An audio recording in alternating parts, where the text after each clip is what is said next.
Pemirsa, kembali bersama saya di Teras TV-ku, kembali ngobrol santai bersama Mas Sinung, calon wali kota, amin. Calon wali kota Salatiga, amin. yang juga mantan PJ wali kota Salatiga. Nyambung lagi diskusi yang tadi. Tadi kan sudah menyampaikan, sudah melakukan komunikasi, baik yang sudah fit and proper test ataupun yang baru sebatas ngobrol gitu kan. Itu semua partai atau bagaimana? Iya, semua partai kita ajak ngobrol, tentu dalam suasana vibes yang berbeda ya. Ada yang ngobrol, Pak Sinung nanti datang ke DPC, ke kantor kami. Pak Sinung nanti kita agendakan ketemu dengan konstituen kami gitu ya, dalam acara ngopi. Komunikasi itu menjadi satu istilahnya ketok pintu. Apa tuh sebenarnya yang Pak Sinung mau bawa 5 tahun ke depan, memberikan keyakinan kepada mereka sebelum pada masuk kepada fit and proper test yang secara resmi gitu. Artinya kalau komunikasi itu dilakukan secara lebih informal kan lebih asik ya Mas ya, lebih lebih interaktif. Di samping secara formal fit and proper test itu juga dilakukan gitu. Tapi responnya positif semua. Alhamdulillah. Itu tadi semua partai itu termasuk partai-partai non kursi ya? Non legislatif. Non legislatif. Ya, itu kami lakukan juga. Sudah ada komitmen dengan teman-teman secara lisan sudah ya, lisan. Jadi saya mencoba membiasakan diri, lagi-lagi tadi yang kedua bahasa kepastian. Jadi ketika lisan ini kemudian kita bisa kristalisasi, kita bisa bulatkan. Lalu kemudian kayak mengatakan, nanti kalau salah satu rekom dari partai pengusung sudah turun, kita akan buatkan kontrak politik. Apa, berbuat apa, siapa berbuat apa, sehingga ada simbiosis mutualisme untuk bersama-sama membangun kota Salatiga, di samping juga mensukseskan program kerja dari masing-masing partai. Apa yang dapat Mas Sinung lakukan untuk misalnya terhadap suksesnya partai kami? Apa yang Mas Sinung bisa lakukan untuk menambah misalnya dalam rangka perolehan suara partai kami 5 tahun ke depan. Ini kan butuh sebuah kerja kolaboratif ya, dan itu dituangkan di dalam catatan tertulis yang namanya kontrak politik. Kontrak politik ya. Kalau kontrak berarti hanya dengan satu atau semuanya? Semua partai? Yang nantinya akan kita kerucutkan dalam koalisi. Artinya partai koalisi ini nanti kan kita akan bersama-sama kampanye bareng. Sesuai dengan jadwal yang ada ya. Jadi keterusungan itu juga misalnya kalau kami tidak hanya di PDIP tapi juga nanti bisa ke Gerindra, kepada Demokrat, kepada Nasdem dan sebagainya. Kalau tergantung koalisi yang akan kita ikat itu. Mas, kalau perhitungan perhitungan jenengan masuk sendiri ini, kan mungkin kan ketika di sana kan sudah ada beberapa nama juga yang sudah muncul, ada beberapa lah. Kira-kira calon sing rodok berat itu yang aduh. Saya kira tidak mudah kita menyampaikan jawaban itu ya. Artinya saya akan hanya fokus kepada bagaimana bisa memformulasikan, memberikan keyakinan kepada warga masyarakat tentang visi dan misi serta program kerja yang nanti akan kita sampaikan menjadi satu istilahnya. Ini loh yang akan kita tawarkan pada 5 tahun ke depan. Pertanyaannya sebenarnya simple. Pak Sinung, apa yang akan Pak Sinung lakukan, yang akan Pak Sinung bawa Salatiga 5 tahun ke depan? Karena itu pertanyaannya nanti di segmen ketiga. Iya. Tapi artinya kalau kemudian menjawab siapa yang paling berat, saya kira siapapun nanti akan ditentukan setelah ditetapkan sebagai pasangan atau calon tetap oleh KPU ya. Dan kita juga boleh kita memberikan catatan-catatan bagaimana kita merumuskan orang firm terhadap program kita. Simple sih sebenarnya Mas, smart aja dah. Simple, measurable, kemudian achievement, measurable, dan reliable dan tangible. Artinya sederhana, terukur, mudah dicapai, ya kan, layak untuk dilaksanakan dan ada durasi waktunya.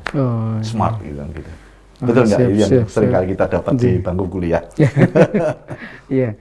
Terus ini Mas, dalam koalisi partai itu kan nanti tetap ada yang selain kontrak politik atau itu kan nanti tetap ada bargaining misalnya di Mas Sinung untuk di posisi wali kota. Wakil wali kotanya siapa gitu. kira-kira sudah ada ini nggak Mas, misalnya muncul calon wakil wali kota atau setidaknya Mas Inung punya, saya pengennya wakil wali kota yang seperti ini gitu. Oke. Dengan segala rasa hormat saya, itu ranah partai politik.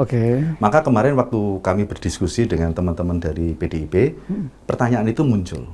Saya mengatakan, kami serahkan mandat itu kepada koalisi partai, komunikasi koalisi partai, laki perempuan sama saja, kemudian tua muda sama saja, hanya saya memberikan satu parameter, punya itikat yang sama, yaitu melayani dan berintegritas. Artinya, bahasa simpelnya itu siap kerja gitu ya. Jadi artinya jangan sampai kemudian jomplang ya Pak istilahnya ya, terjadi disparitas ya. Oh kene rada ngetit gitu, ini kene malamnya kan ya. Artinya perempuan laki-laki sama aja sih. Yang punya komitmen, yang punya integritas itu. Nah, karena kan kadang gini Mas, dalam prakteknya ya, itu kadang yang namanya wakil itu sering diposisikan sebagai ya awak karo sikil gitu kan. Itu paradigma yang kemudian akan saya kikis. Kemarin saya sampaikan, ini pertanyaan Mas Huda cerdas banget. Jadi saya sampaikan kepada partai politik, saya tidak ingin wakil itu adalah seperti orang awak dan sikil. Loro-loro ning atunggal. Jadi dia tidak hanya sekedar ban serep, tapi dia juga memiliki kontribusi yang signifikan terhadap perolehan nantinya. Bahkan saya mengusulkan nanti Muspida, Forkompinda ya, Forum Komunikasi Pimpinan Daerah, wakil itu juga harus melekat dengan saya. Baik di dalam baliho maupun di dalam acara-acara formal itu harus seiring sejalan. Dia dua orang yang disatukan dalam satu kotak. Nah, kalau kemudian wakil ini seperti tadi disampaikan, bahkan awam mengatakan awak harus sikil, itulah yang seringkali membuat apa ya, suasana kebatinan kurang serp. Betul, Saya ingin itu betul-betul menjadi satu kerja kolaboratif, kerja orkestrasi antara saya dengan wakil, termasuk di dalam manajemen nanti ASN, di dalam rangka eksekusi terhadap program kerja pemerintah. Karena bagaimanapun dia juga memiliki kontribusi terhadap keterpilihan. Itu Mas. Cuman ya itu tadi memang biasanya, itu kan biasanya. Jadi memang apa ya, padahal ketika seseorang sudah dipilih menjadi wakil, artinya dia juga punya kapasitas yang biasanya cukup mumpuni kan. Tidak mungkin kita milih wakil misalnya sembarangan gitu kan, tidak mungkin. Nah, itulah yang saya mempercayakan betul kepada ketua partai masing-masing yang akan berkoalisi. Orang kan pasti akan menggunakan fit and proper test. Ini ngeklik nggak sama Mas Inung gitu. Jadi saya mengatakan orang yang siap nyambut gawe, memiliki komitmen yang sama, dan istilahnya wah, Mas Inung orang yang kerja, ya berarti harus ada yang mengimbangi. Gitu. Orang pasti sudah melakukan itu, melakukan simulasi itu. Tapi siapapun yang nanti ditunjuk atas kesepakatan dan kemufakatan koalisi, saya amin.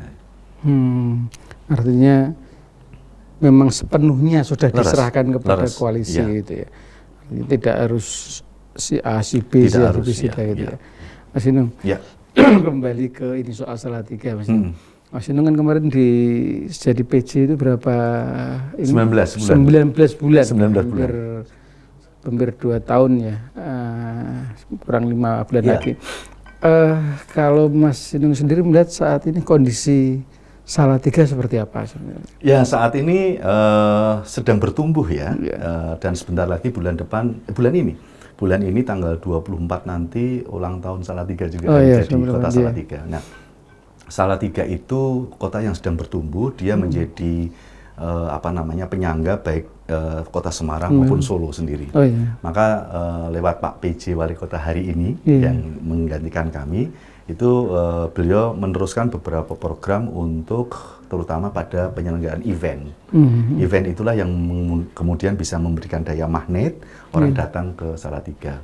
Dan yang tak kalah penting Mas, diaspora Salatiga, orang-orang hebat, orang-orang sukses di luar kota, bahkan di mancanegara yang berasal dari Salatiga banyak. Inilah yang kemudian oleh pemerintah kota Salatiga seringkali diberikan kesempatan sebuah forum untuk apa yang bisa Anda berikan kepada untuk membangun kota Salatiga, tempat kampung kelahiran mereka. Nah, ke depan tentu harus terus ditumbuh kembangkan soal UMKM. UMKM. Kemudian yang kedua soal investasi. Bagaimana proses perizinan dan kepastian terhadap tarif, terhadap perizinan dan kapan selesainya.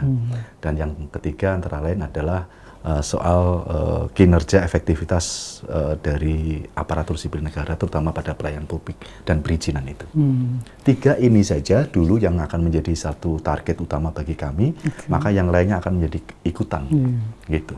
Sekarang juga pengembangan wilayahnya kan nampaknya cukup cepat gitu ya. Persis. Dulu kalau jalan lingkar itu sebelum ada jalan lingkar kan sepi. Persis. Jalan lingkar awal gitu kan juga masih sepi. Sekarang udah ada UIN, ada macam-macam, itu kayaknya pertumbuhan ekonomi juga sangat luar biasa. Persis.